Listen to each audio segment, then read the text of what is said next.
Hey guys, welcome to The Drip. I am your host, Mike. I am the owner of Mike's Vitamin Infusions.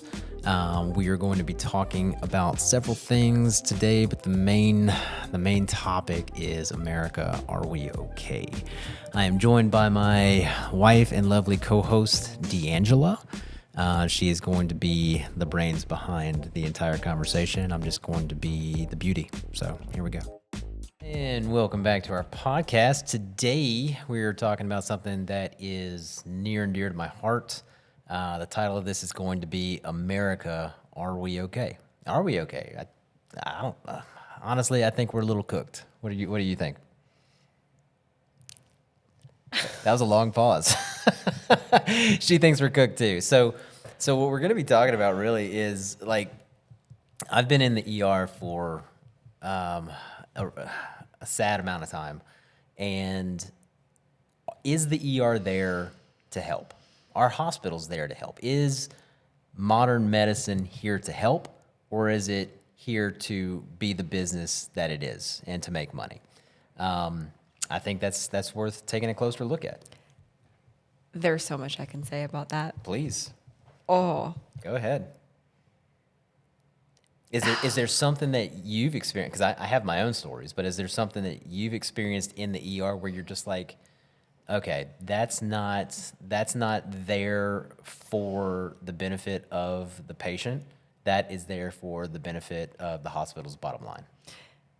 And we're not going to list any ERs or hospital systems. No, we're not going to throw anybody under the bus. No, but this is medicine today. Medicine today is not geared on patient outcome. What's it geared on? Patient satisfaction. Mm-hmm. Mm-hmm. So, gosh, this is digging deep. And y'all can do your research, but hospitals are paid, reimbursed, get bonuses at the end of the year based on what they call Press Ganey scores and HCAP scores. And those scores come from the surveys that you get when you get discharged from the hospital or discharged from the ER, and based on your responses. So the better responses the hospital gets, the more money they get at the end of the year. Therefore, your care is not based on what is best for you in your outcome and your disease process. It is based on how we made you feel.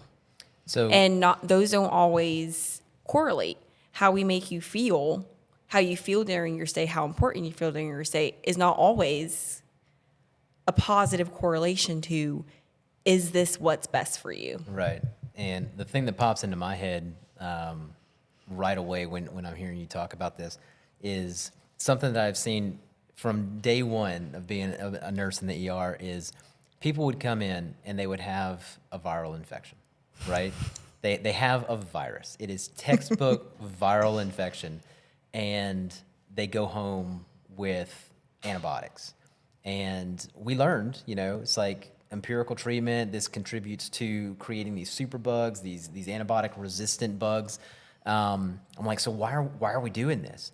And I remember asking a doc straight up. I was like a brand new baby nurse, and I was like, Doc, what are we doing? It was viral. Why'd they get antibiotics?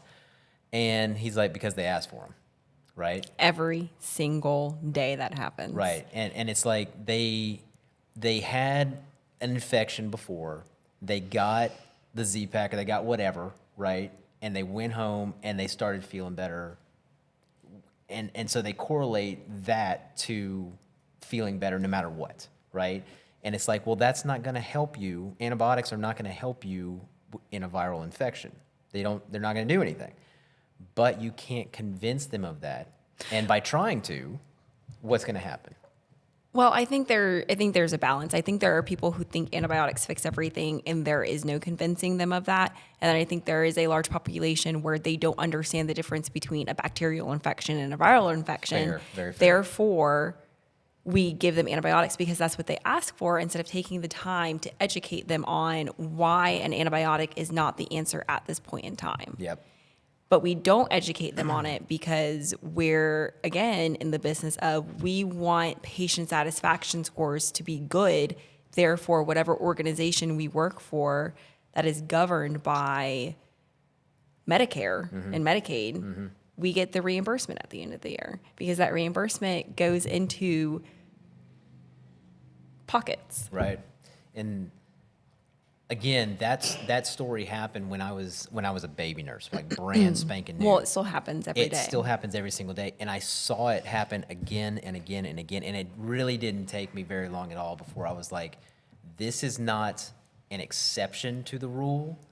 This is the rule. This is the rule, This and is the how they play. exception is when a patient is like, "Oh no, I don't need antibiotics." Or even more Or you have a rare, provider who is, exactly. "Hey, you don't need antibiotics." Exactly. Yeah. That's when it's like, holy moly! Like I want to work with this guy or this provider. You know.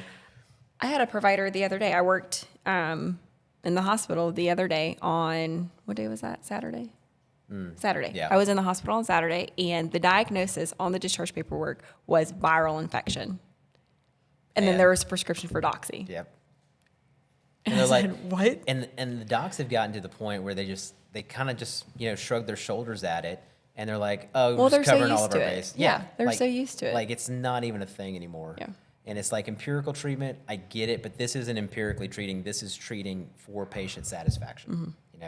And that's a big problem in my Yeah. Let's talk about something else. How people, especially, I say the Southeast. I'm from the Southeast United States, and so I can pick on the Southeast United States more.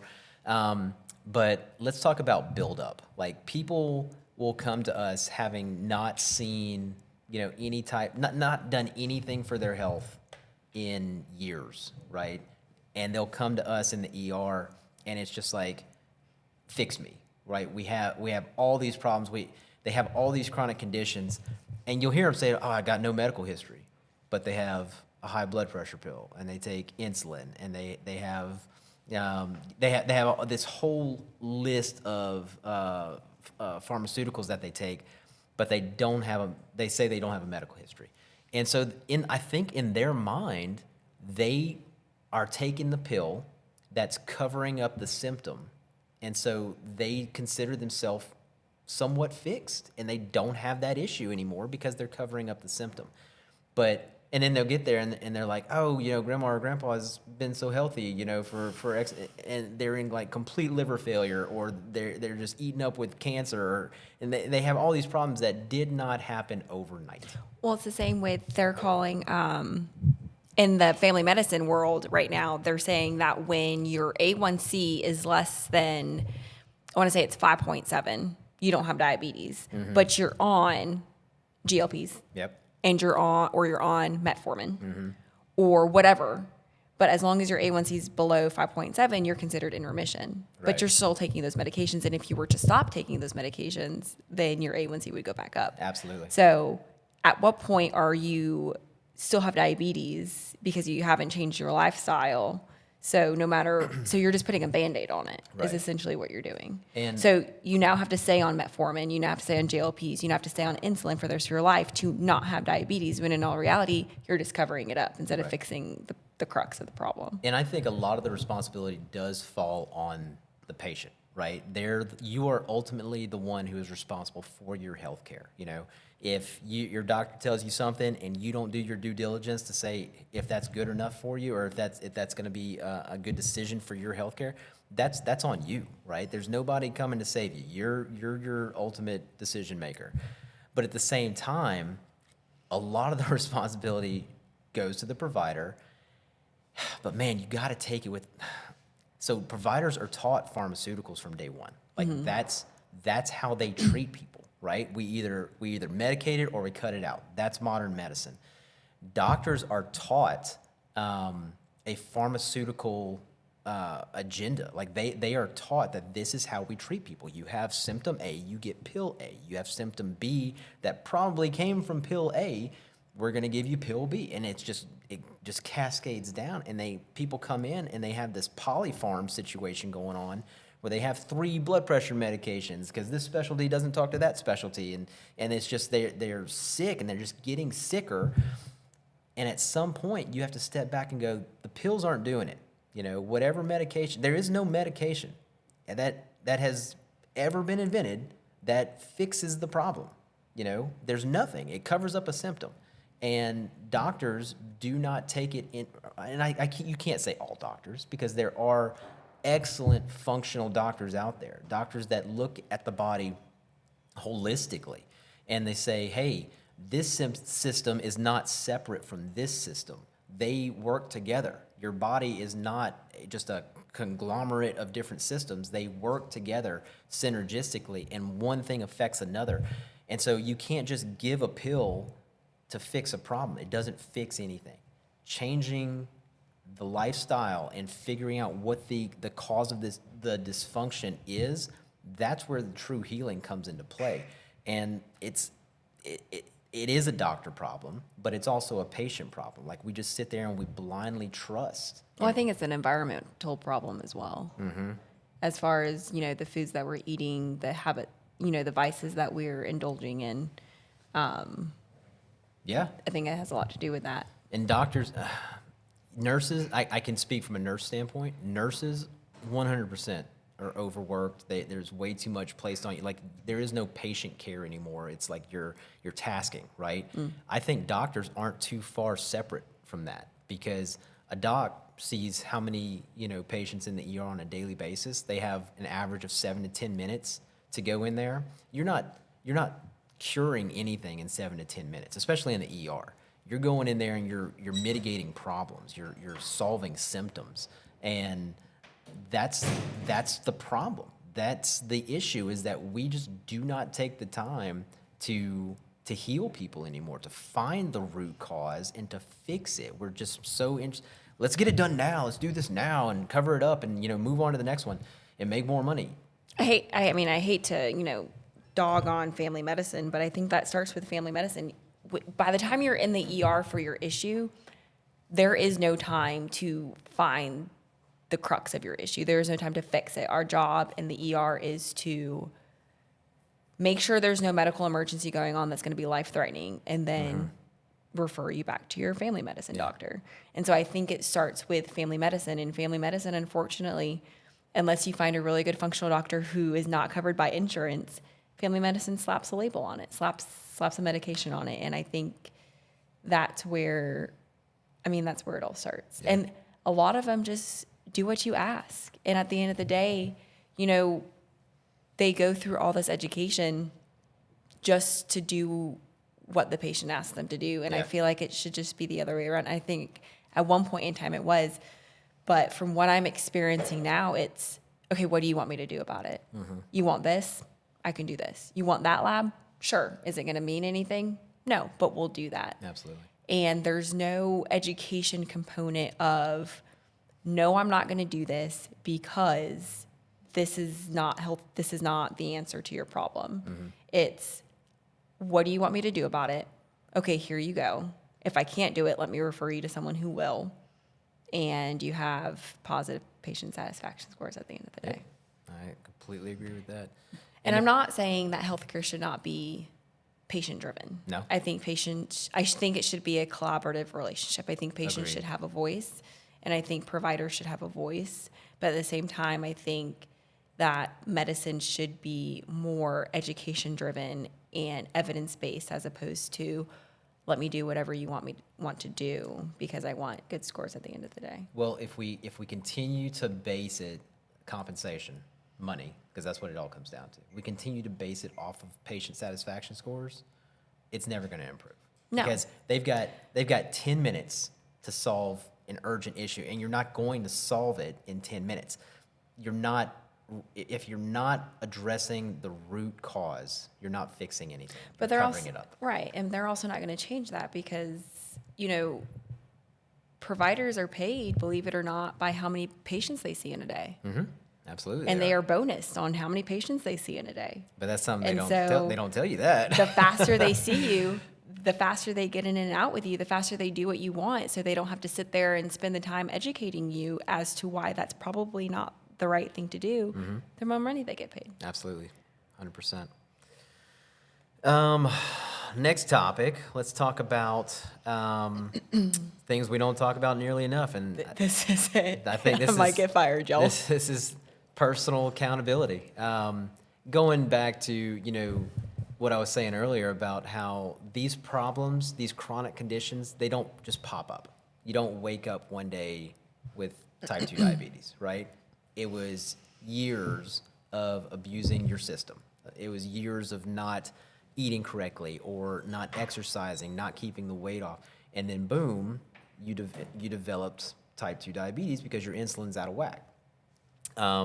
So what are some of the things that can be done on a regular basis? And this, for us, I think this is common sense stuff, but I think people need to hear this more often. What can you do on a regular basis that is going to contribute to you living that healthy lifestyle? Because it's not just about living longer. It's about living healthy longer, staying healthy for as long as you can until the end. That's how I want to live my life. I want to be healthy for as long as I can until the very end, or until some kind of traumatic event comes across and, Jesus take the wheel and, and I'm gone. But I want to be healthy until that point. And you have that ability.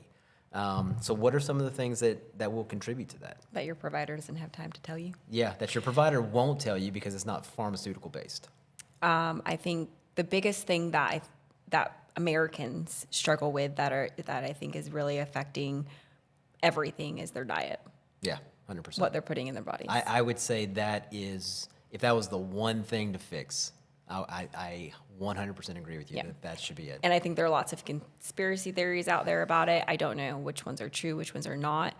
But do I think that when we eat ultra-processed foods, when we don't eat whole foods, when we go to the grocery store and we go down the aisles instead of staying on the perimeter, are we putting poison in our body that's just making us go to the doctor more, making us sicker more, making us get a pill that, then feeds into Big Pharma more? I think there's truth to it. Yeah, explain what you just said about staying on the perimeter of the grocery store. I think some people have heard this, some people haven't, but what did you mean by that? When you go into the grocery store, if you notice when you walk in, if you stay on that very outside of the grocery store, you're going to have your produce, and this is Kroger. So you have your produce, and then you walk around, you have your bakery, which is fresh breads, breads that are made inside the store. They have not gone through an ultra processed. They don't process. have all the preservatives. Correct. Right. And then you go further back, you have your meat counter. You have all your fresh meats, not meats that have been heavily preserved to last 3 or 4 months. Meats shouldn't do that. And then you go to your back wall, you have your dairy that expires in a couple of days, not in a couple of months. You have your eggs, you have your, what else you got? You got your butter, you got your butter, seafood. Everything that has an expiration date that's within a week or two, not, hey, I'm buying it in April and it expires next April. If that's a thing, it's probably ultra processed with lots of preservatives to keep it fresh. That your body's not going to recognize as a food source. It's going to recognize it as a foreign object, and it's going to cause you to be chronically inflamed. Mm-hmm, mm-hmm. So nutrition, I would say hydration. Mm-hmm. People, we don't drink enough water. I think that's why I'm in business, honestly, because people downplay the effects of dehydration so much. Like, they'll call me out and they'll just be like, why do I feel like this? And I'd say, I can almost guarantee you the majority of it is because you're dehydrated. Mm. And they'll get the bag of fluids. And when I give you vitamins, minerals, electrolytes, amino acids, yeah, it's going to have a little bit of an immediate effect, but it's not going to perk you up. It's not like you just drank a pot of coffee or anything. However, those things are going to ramp up over time, and they're going to start doing their job, producing energy, doing all the things. But you will feel immediately better by rehydrating. Well, think about how long it's taken you to get to the point where you just feel run down all the time, every day, morning to night. I mean, that didn't happen overnight. That wasn't one night of you being dehydrated or one night of you going out on the town and drinking whatever you want. That was a long process. And so if you're wanting to have a one-time fix of fixing your long-term dehydration that you've been doing for years, it's not going to be fixed in a one-time drip. Right. Yes, it might make you feel a little better, but it's a therapy, and it's a therapy because it's taken you 5-10 years to get to this point. Mm-hmm. It's not going to be fixed in one round. Correct. And other things like stress. Closer to my mic. Got it. Other things like stress and sleep. these things, these aren't sexy things. These aren't things that, you know, you can put on Instagram and be like, oh, my sleep is so good. You know, no one's gonna care. It's not sexy, but these are the basics of health and functionality. Like if you improve these things, like anything, you practice the basics in any sport, you're gonna become really good at that sport. You practice the basics of math, you are going to be able to eventually do advanced math techniques because you're good at the basics and you don't mess those things up. But nutrition, sleep, exercise, hydration, reducing your stress level, these are all things that are going to benefit you in the long run if done on a consistent daily basis, and you just put the effort in. I might argue the reducing stress level, though. Please. I think that a certain level of stress is healthy. A certain level of stress the body needs in order to continue to function. Are you talking mental stress or physical stress? All of it. All of it. Okay. All of it. I think our bodies are built to handle stress. I think it's improving the ways you choose to handle that stress. There's no way, shape, or form for you to eliminate or have the expectation of no stress in your life Right. or reducing the stress in your life. I think stress is healthy. I think how you deal with the stress is where it comes in, is where the difference comes in. Gotcha. I think if you find coping mechanisms or ways to deal with the stress that life will inevitably throw at you, you're not going to be sitting there be like, I've tried to reduce my stress and now I can't do it, and so I'm going to give up on the whole thing. No, life is stressful. Right. There's no part of life that's not stressful. So how do you choose to deal with it? But- what are ways to healthily deal with stress But you know to what we where do. it doesn't cause chronic inflammation? But you know what we do instead of We finding turn healthy. we turn to drinking. We turn to We get medicated. being medicated. You go to your doctor, and all you say is, I'm stressed out. I have anxiety. Correct. And boom, you're Correct. You're on a pill that hopefully in his mind or her mind you will be on for the rest of your life. Correct. Because You know? that pill doesn't take away the stress. Absolutely not. Because life is stressful. That Exactly. pill covers up the symptoms of, hey, my body's stressed. How do I deal with this? But again, not sexy to say, hey, life is stressful. Learning how to deal with it makes you a well-rounded adult. But it is, we've normalized not being healthy on all these different levels. We've normalized saying, yes, it's okay to go get this medication when you really don't need it. Instead of let's teach you some coping skills. Let's teach you some coping mechanisms that are going to help you in the long run. Right. Not just with the stress you're feeling today, but with the stress you feel, Right. for years to come, for the rest of your life. Because you do not want to be on these medications for the rest of your life. You're not having anxiety or you're not having the stress because you're lacking the medication. You're not having a headache because you're lacking a Tylenol in your system. You're lacking it for whatever other reason, or you're You're having having a it headache. for whatever other reason, and addressing that root cause is what is going to fix it now and in the future. Correct. Right? And so I think that's what we need to focus on. But again, going back to patient satisfaction, that's not what they want to fix hear. me now. Hey, I paid you money, fix me now, so I can feel better and go about my life. Are you? Well, it's that instant gratification. We live in the world of instant gratification where everyone wants it now. I mean, that's not just in healthcare. That's in every aspect of life. That's in food service. That's in grocery delivery service. That's in, even it's ingrained in us when we're in school. We take a test and we're like, no, I want my grade now. I want to know what I got now, as opposed to, no, I'm going to go home. I'm going to grade your papers over the weekend, and then you're going to get your grade on Monday. So, I mean, it's been ingrained Yeah, we from want the it. very beginning. Yeah, we want it now. Give it to me now. Yeah. So, America, are we okay? Are we gonna be okay? What do you think? I think as of right now, no. As of right now, no. We are on the trajectory to where if we don't care more about our own healthcare, like if we don't take charge and responsibility for our own healthcare, we just trust that the doctor has our best interest in mind, I think you're right. I think we are cooked. If we expect to put a pill on everything, Correct. we are cooked. If we expect pharmaceuticals to save us, we're going the wrong path. But Because go at ahead. the end of the day, it's a business. Correct. And our 100%. one goal is to make money. Exactly. Exactly. And that's why they hate what we do, because everything we have is a natural thing that they can't slap a label on and charge an exorbitant amount of money for. And so it does not benefit them. That's why the FDA hates peptides. They hate IV therapy. These are natural things that they're not going to be able to upcharge 100 to 1,000% more than what it actually costs, and they're not interested in that. They want to make money. It's that simple. So, in brief or an overview, what are the steps to start making America okay again? One, question everything. You know, you don't have to be a jerk. If your doctor says this and you ask a question, that doesn't make you a jerk. That makes you concerned for your own personal health care. That's what everybody should be. Two, there's so much information out there that if you don't educate yourself on how you can be healthy, there's no excuse. There is absolutely no excuse for you not taking control of your own healthcare. And three, just doing it. Like, you have to do it. You have to go out. You have to take the steps. Is it important enough to you? And the problem that I've seen so many times is that we wait. We wait until we break, and then we want somebody to fix us. So there is nothing that is going to make you live forever, but living healthier for longer is a simple process that if you put in the steps every single day to do it, and it doesn't take a lot, just it takes consistency.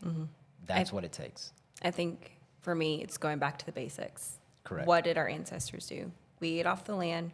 We caught our own food. I'm not saying go out there and build a homestead. We caught our own food. Even though that's kind of cool if you do. Eat whole foods. Get some sleep. Hydrate. Keep it basic. It doesn't have to be complicated. It doesn't have to be complicated, and that's what they want you to think. They want you to think that it's super complicated and that you'll never be able to figure it out without them. That's false. You can do it by yourself. I agree. All right. Thank you very much. It's a great episode. You did great. Thanks. So did you.